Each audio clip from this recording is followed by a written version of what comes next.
Welcome to Hoyt's Bowhunting Whitetails.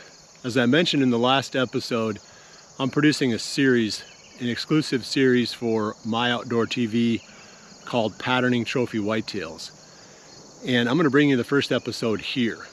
You can preview it and see what you think of it. It's a good topic. I'm talking about the shift from summer range to fall range and how we can have bucks that are so visible and then they just disappear. Where do they go?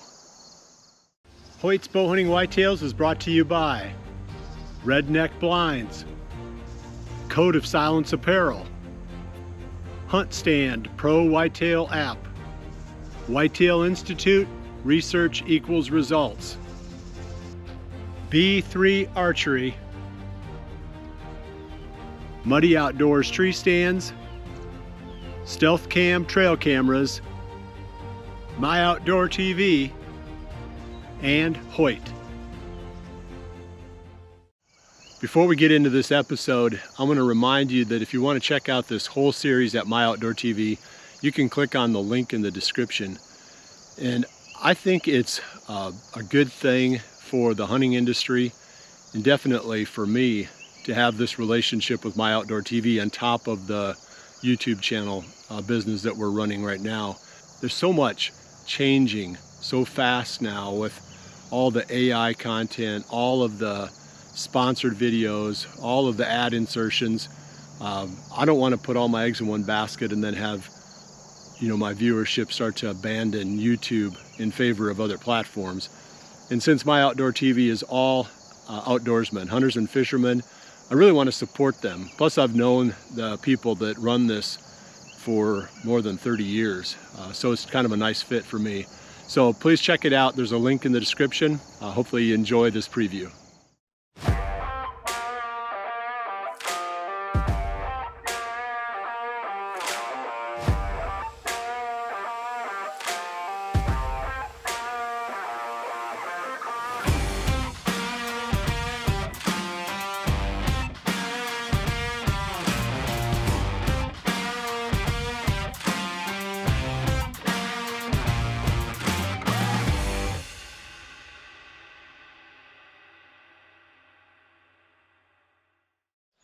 It's early August and it's hot and muggy and buggy.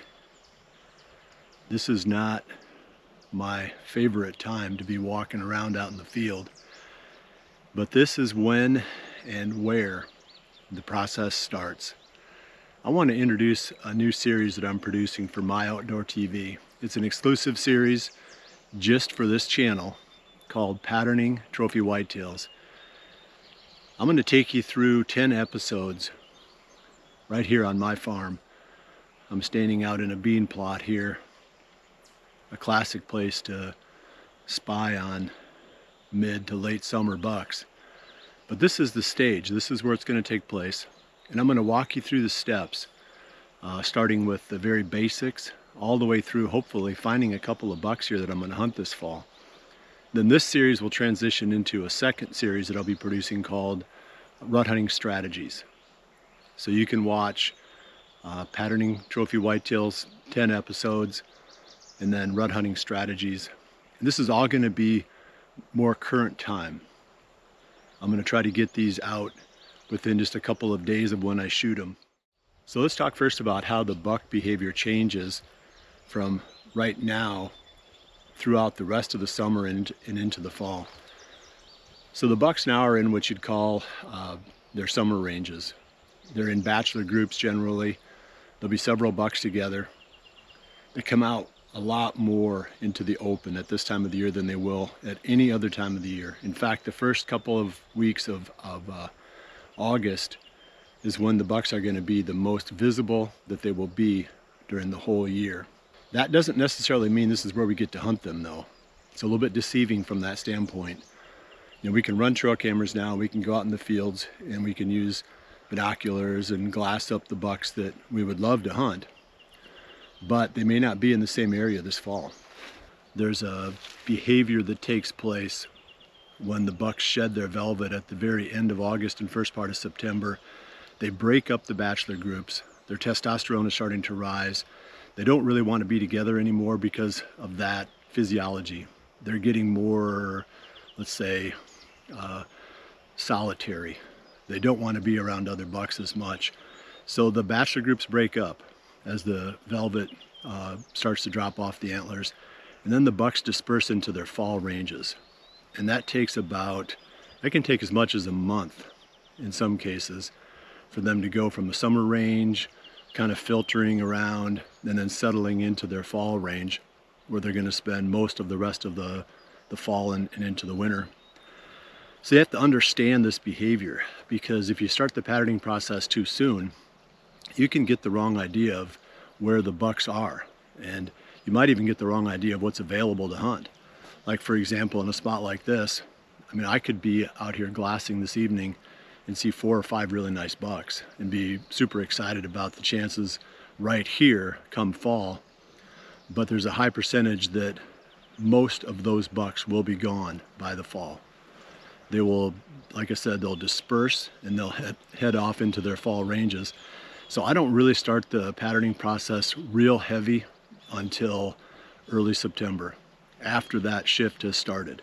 After the bucks have shed their velvet, after they've broken up their bachelor groups and they've started filtering out into those fall ranges.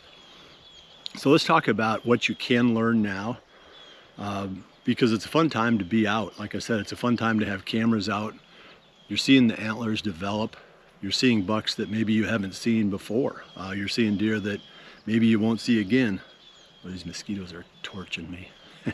I should have brought repellent, but I hate wearing repellent when I'm out here. Just hate the smell of it. But this is one of the, like I said, one of the problems with this time of the year. There's a lot of cool stuff taking place in the, in the whitetail woods, or at least in the whitetails range, but you pay for it in sweat and in some cases a little bit of your blood. Okay, so getting back to what you can learn, you've got a starting point at least. Like I said, not all of the bucks are going to stay in their summer ranges. In fact, most of them won't. I don't know what the real numbers are, but just based on my experience, if I had to guess, I'd say at least 2/3 of the bucks you see in the summer aren't going to be in that same spot or that same area in the fall. And there's been some research done on this. The average dispersal in the Midwest, where I'm most familiar, is a little over a half a mile. The average buck moves a half a mile roughly from his summer range to his fall range. So that means some don't move at all, and then for every one that doesn't move, there's another one that moves a mile. So when you try to think, okay, how do I translate what I learned during the summer into what's going to help me in the fall, there's really not a good direct correlation. So you got a starting point, but don't put too much faith in what you learn in the summer. This process really takes place over a period of weeks, and that's why we're doing 10 episodes here. I'm going to walk you through it in as close to real time as I possibly can. You can see it while I'm doing it. You can follow along at home, maybe do the same things where you're at. A lot of the patterning process is going to depend upon trail cameras, where you put them, and then what you can learn from those. So the first maybe half of these episodes is really going to be about maybe the technical aspects of how to go about gathering the right information, and then how to understand what you're learning to make good decisions for the fall. We need some action to go along with this episode, so I'm going to talk about one of the bucks that I hunted back in 2016. We found him not too far from my house, coming out to a clover field. And it was tempting, of course, to think that that's where we're going to hunt him, but I'd learned my lessons so many times over the years. And I'm not sure, going back, why I picked the spot that I did, but I said to one of my camera guys, we're going to kill him over here. And it was about a half a mile away. It was a little small interior food plot. And I love those kinds of locations. We can talk about that, hunting strategies, like I said, in the second series that I'm going to be doing this fall. But anyway, the point is, I ended up killing that buck in that little small food plot in early to mid-November. I think it was the 9th or 10th. We hadn't seen him on the hoof one time. I'd gotten a few trail camera pictures of him in that direction, but that's just a classic example of that summer to fall range shift. The deer was nowhere near where he spent the summer. He was a half a mile away, and his whole range changed. He didn't even overlap with that clover field where we saw him during the summer. So just keep that in mind. It's an exciting time, like I said, to see these big bucks out in the open, and some of them will be nearby, but most of them are going to move at least somewhat from where you saw them during the summer to where you hunt them during the fall. It is a lot of fun. So let's talk about some of the techniques that can make the summer scouting more successful. Location, location, location. You got to be where the bucks are.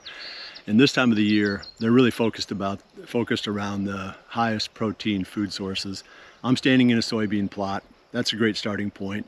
Alfalfa is always good. The deer love the alfalfa during the summer. Super high protein, very palatable, very digestible. One of their favorite foods. You know, there are other spots you can sometimes find them around the edge of standing cornfields once in a while, but normally you're going to find them in areas with protein food sources. They're really packing that on. This is the time of year when they're building their bodies up, growing their antlers. They're using a lot of protein, so they need to be in places where they can take a lot of protein in. So focus on those spots downwind of a bean field, downwind of a alfalfa field, clover. Those are the ones. Peas. You know, those are the types of plants that are high in protein. Legumes. That's the starting point. Stay back. You don't want to spook them, like I said. You don't want to be really close to the edge of these fields, because when you go to leave at dark, the deer are going to know, and you don't want that to happen. So hang way back. Do your filming or your glassing from more than 100 yards away, so that you can sneak out at dark, and the deer will never be the wiser. That'll get you started, and then we'll dive into more topics as we get deeper into this whole patterning and scouting process. So I'll be back again next week, and I'll probably talk a lot more about trail cameras, you know, where to put them, where to stage your camera so that you can learn as much as possible without the deer knowing that you're there. You can't disrupt the behavior of the deer. If they know they're being hunted, they're super hard to kill. So we want to do everything with that in mind. We don't want them to have any idea that we're gathering this information. So there's a bit of an art to it, and I'll go over that as well as the science, because obviously there's a lot that you can learn about how the cameras work and how to make the most of them. But there's the art of knowing how, when, where to place your camera so that you're not educating the deer that you're trying to learn more about. So I appreciate you joining me here for the first episode. I'm excited about this series. Hopefully you are too. It's going to be 9 more episodes where I dive deeper and deeper into this patterning process right here on my farm. You're looking at it. This is the stage. This is where it's all going to take place. I'm not going to venture off my property. I'm going to spend as much time as I can right here patterning the bucks that live on this farm. That will give me the groundwork for what I'm going to be going after this fall. So thanks for joining me. I'll see you right back here in another week for the next episode of Patterning Trophy Whitetails. I'm going to bring you one more preview from the Patterning Trophy Whitetails series that I'm producing for My Outdoor TV. So look for that in the near future. And then of course we'll continue to move into all the process of getting the cameras out and finding the bucks here on the farm too. Well, I appreciate you joining me. I'll see you right back here again soon for the next episode of Hoyt's Bowhunting Whitetails. And remember to always dream big.